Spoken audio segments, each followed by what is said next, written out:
Welcome back to Playing the Wizards with myself. This time we have a match of Radagast versus Alatar. Before I began recording, I just went ahead and rolled to see who goes first. Radagast rolled a 9, Alatar rolled an 8, and so Radagast will go first. Everyone starts the game in Rivendell, and let's see how this goes. I'm excited to get started. So this will be my second game recorded, and I'm looking forward to it. But let's get into it. Okay, so we start with the untap phase. Nobody's untapped, and so we head right into the. Oh, I guess I need to go ahead and draw 8 cards for everyone. Okay, 1, 2, 3, 4, 5, 6, 7, 8. All right, lots of stuff to do potentially. A lot of resource cards, which is good to start with, I suppose. So we have quite a. We've got some options here. Might not be a terrible idea to go get a sword first of all, and just buff our team up a little bit before our opponent has too much time to accumulate some nasty hazards. On the other hand, we could try and pull the Woodmen. Beorn is a man, and he has +2 direct influence, so he would stand a pretty good chance of pulling them. The Men of Dorwinion is another option. I don't think that we could make it to Dorwinion in one turn, so that might be something we do next after this turn. So do we go pick up the Woodmen, or do we attempt to get a sword? This is a Valiant sword, and it's a horde item. That means that it can only be played at a site where the automatic attack is a dragon. This cannot be played at any old major item site. It must be a major item site where the automatic attack is a dragon. So those are mostly going to be to the northeast, where we're headed anyway, but I'm leaning to maybe trying to get going on our faction. I mean, it's on the way. The Woodman town is in the Anduin Vales. It kind of makes sense just to go there. I was planning on putting Haldir under Gimli because he has +1 direct influence against elves. But I was planning on leaving Erkenbrand out. He couldn't fit under anyone. There's not enough direct influence for him to be controlled by anyone. So so Beorn and or Erkenbrand will be able to attempt to recruit those guys. They actually have an equal chance, both being men with 2 direct influence. So let's give that a shot. So, all right, during the organization phase, I am going to do, as I said, Gimli is going to take Haldir under his direct influence. Beorn has this cool minor item called the Black Arrow, and you tap the Black Arrow to give negative prowess and body to any one attack against your company. Once it's tapped, you discard it if the bearer is not a man, but Beorn is a man, and so you get to keep this around after using it and continue to use it once it's untapped. So that's nifty, and it's a man-specific item, which there aren't a lot of in the game, so I'm excited. I like to use that when I can. All right, so here we are. And we are going to go to the Woodman town, which nearest haven is Lorien, but using region movement, it's pretty easy to get to. Oh no, it's not Anduin Vales, it is Western Mirkwood. Still doable. So from Rudour to Western Mirkwood, the site path is Wilderness, Rudour, High Pass, Anduin Vales, Western Mirkwood. So Wilderness, Borderlands, Wilderness. So triple Wilderness and Borderlands. And we're headed to a border hold from a haven. Alright, and we can draw up to 2 cards. So, let's draw one. It's a hazard. And then let's head over to the other side. And we need to draw our 8 cards first. Sword of Gondolin. Tidings of Bold Spies. Smaug a Hunt. Ooh, that's going to be a good one against this deck. Risky Blow. Orcrist. Okay. Assassin. Rank upon rank. There we go. And Fellowship. Alrighty. So, yes, they have a hazard limit. They have 4 characters traveling. So they have a hazard limit of 4. And let's see. They are not moving. They are not moving into the area that could be affected by Smaug a Hunt yet, but I think they will be soon. So that will be exciting to reveal to them. I'm sure they'll be unhappy with that. And but I can definitely play rank upon rank as a permanent event.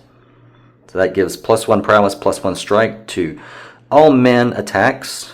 And then I can play assassin. And so that's going to give... So this is 3 strikes, 1 strike each, or 3 attacks, 1 strike each, prowess 11. So rank upon rank really buffs this card quite well, because instead of 3 strikes, it's 3 separate attacks. So you can focus down one person. But in this case, it's 3 attacks of 2 strikes each. So it's it's extra deadly. So yes, so crossing, and I'm playing this on the Woodmen town.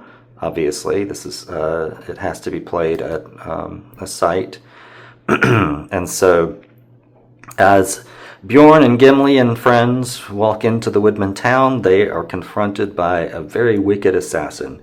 3 attacks, 2 strikes each, prowess of 12. It says that 1 or 2 of these attacks may be cancelled by tapping one character, not the defending character. All right, so so attacker chooses defender. So who do I want to take care of? I think I will have a better...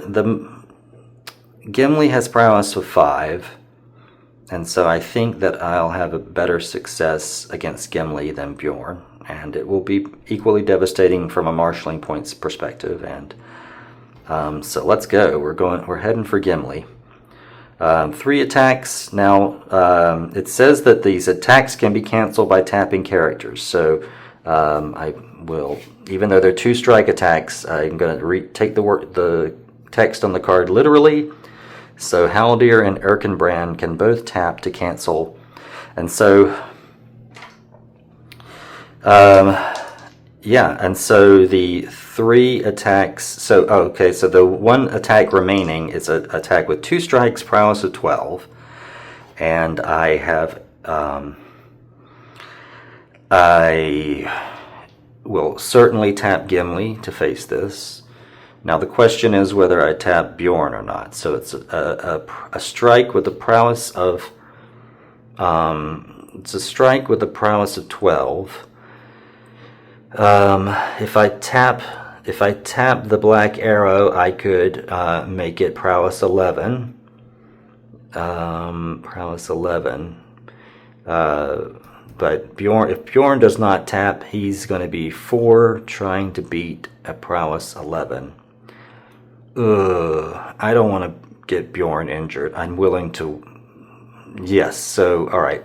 So what I'll do is tap the arrow and tap Beorn as well. And... so, it's now 2 strikes with a prowess of 11. Thanks to the black arrow. And, alright, so Gimli is 5 trying to beat an 11. Alright, he rolls an 8. That beats it. And then Beorn with 7 trying to beat an 11. And he beats it. Okay. Now, the question is, if you cancel attacks, does the, is he still killed? That's a good question. I'm going to say yes, because these attacks were not ineffective. They were canceled. I think that's in the spirit, yes. In which case, they get their first marshalling point, and rank upon rank is gone. Oh, boy.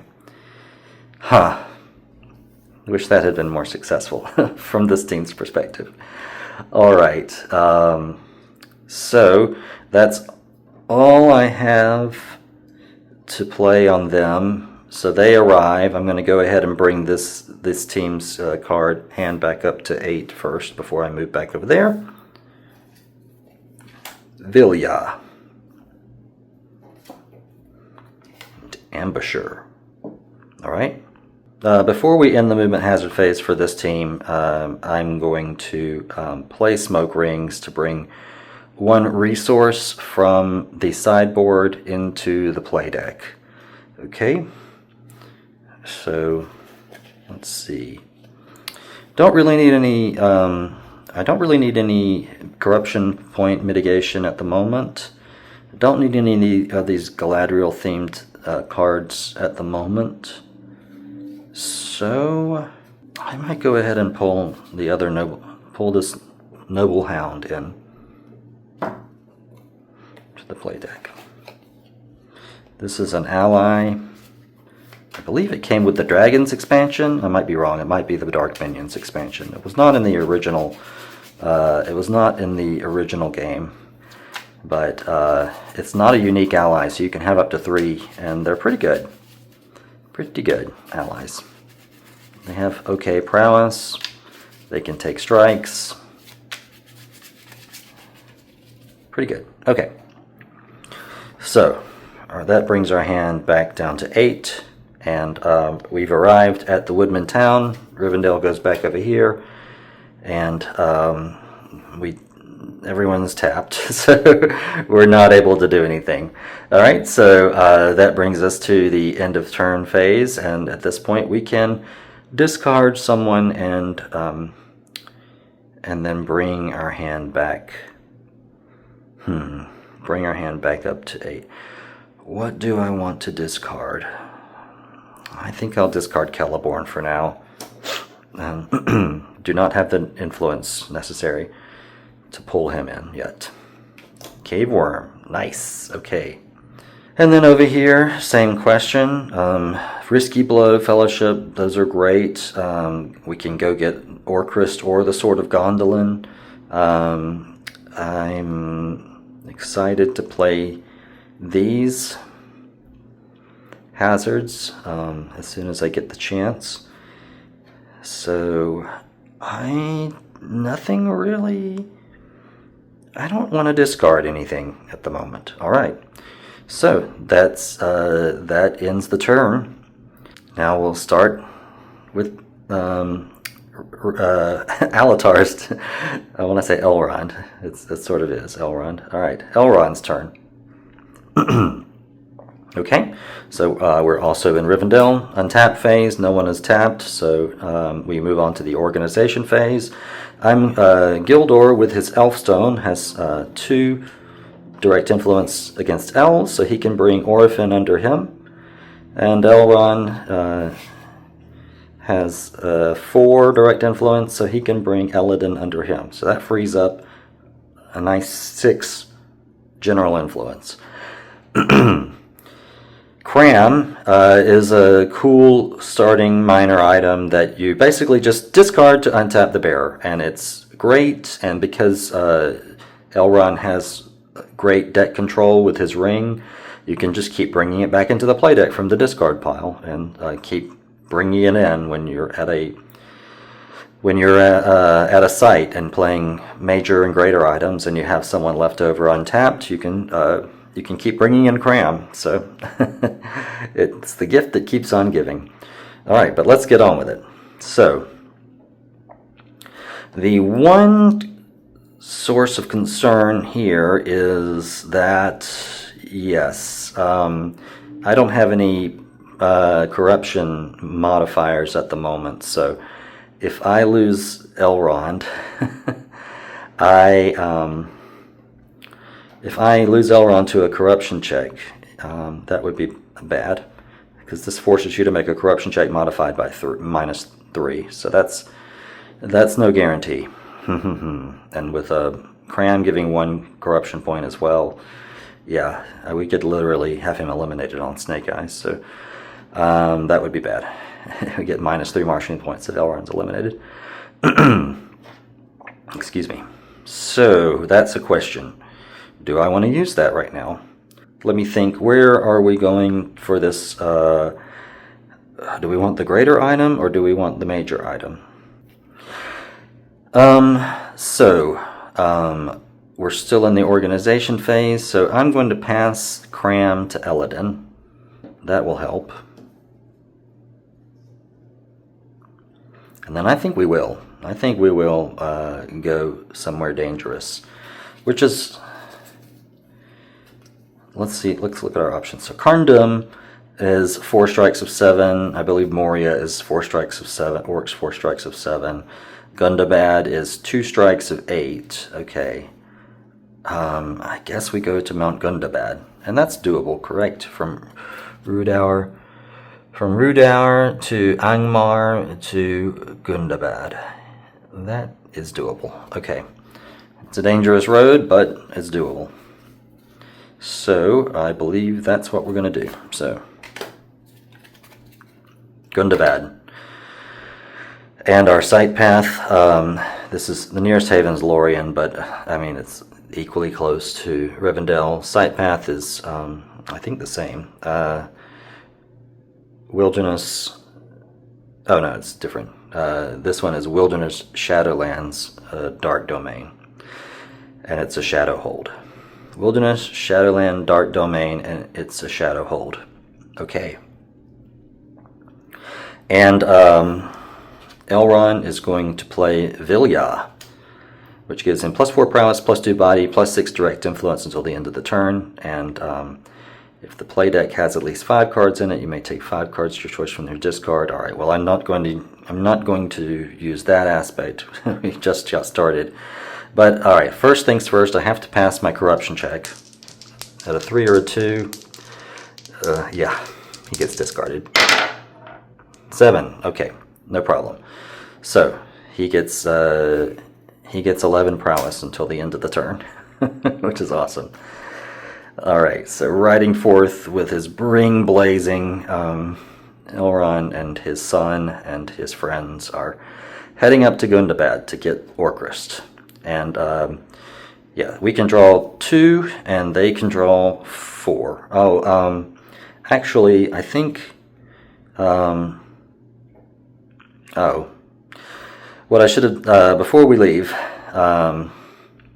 I should have actually played this. I'm getting ahead of myself. So, yeah, Fellowship is only playable at Haven during the organization phase in a company that has 4 or more characters and allies, +1 prowess, +1 to corruption check. So actually he would have, that would have, if I played this on them as well, and then if anybody leaves the company, it gets discarded. But if I played that as well, then yeah, Elrond would have only lost on a Snake Eyes. So, yeah, so even better. It didn't happen anyway, so it didn't matter. But yes, Fellowship should have been played. Okay, so we draw 2. Okay, this Fellowship cannot be played because we're already moving. 1, 2. Okay, and now we can draw over here. We can draw up to 3. And we can totally play this Cave Worm on them. But we can totally play this Cave Worm. Alright, so 1, Cave Drake. 2, the Elf Stone. 3, Buffer. Okay. We can play the Cave Drake, or the Land Drake. We can play the Cave Worm, but Elrond has prowess 11. Yeah. The Cave Drake actually cannot be played because they don't actually have 2 wildernesses in their sight path. So the Cave Drake will have to stick around in my hand. Well, I'm certainly playing Ren as a permanent event. That's always good to do. Attacker chooses defending character. I could target Orphan. To what end? I'm not sure. But let's do it. Alright, so the Land Drake is going to attack Orphan. It's 1 strike of 8. Orphan will tap. He has prowess of 2. I'm going to go roll for him over here. So 2 to beat an 8. He rolled an 8. So they get a marshalling point for killing that Cave Drake. Nice job, Orphan. Okay. Next. Could play this Cave Worm. Now, if Elrond were to not tap, that would bring him back to 8 prowess. 8 to beat 16. Still sounds kind of doable. Yeah, 8 to beat 16. I don't know. I want to hand them another marshalling point. So maybe I can get them on the way out after I've softened them up with something else. Oof. Elrond's going to be a big problem. He's so dang tough with that ring. Oh, and I forgot to give Orphan his +1 prowess modifier from Fellowship. So yeah, but anyway, he beat it. He killed the Land Drake. I have a bad feeling that I will just be handing them a point. They have Cram as well, so I don't think they'd hesitate to tap and kill this for the point. Yeah, so I'm not gonna throw this on them. Oh well. And then what do I discard? I guess I'll discard Buffer. Which brings my hand back to 8. And then their hand on that side is 8 as well. So let's head back over there. Okay, so we arrive at Gundabad. And the automatic attack is 2 strikes with a prowess of 8. Who do we want Orcrist for? Orcrist gives +3 with a to a max of 9. So on Gildor it would be 8, and then against Orcs +4 with a max of 10. So Gildor already has... He gets +7 against Orcs already. So whereas Elrond gets 6 against Orcs. So he would take maximum advantage of Orcrist. So I'm going to... And does Elrond even need to tap against this? If he didn't, he'd have 8 anyway, so it really doesn't matter. Yeah, so Elrond will face his strike, and Gildor will tap to face his strike.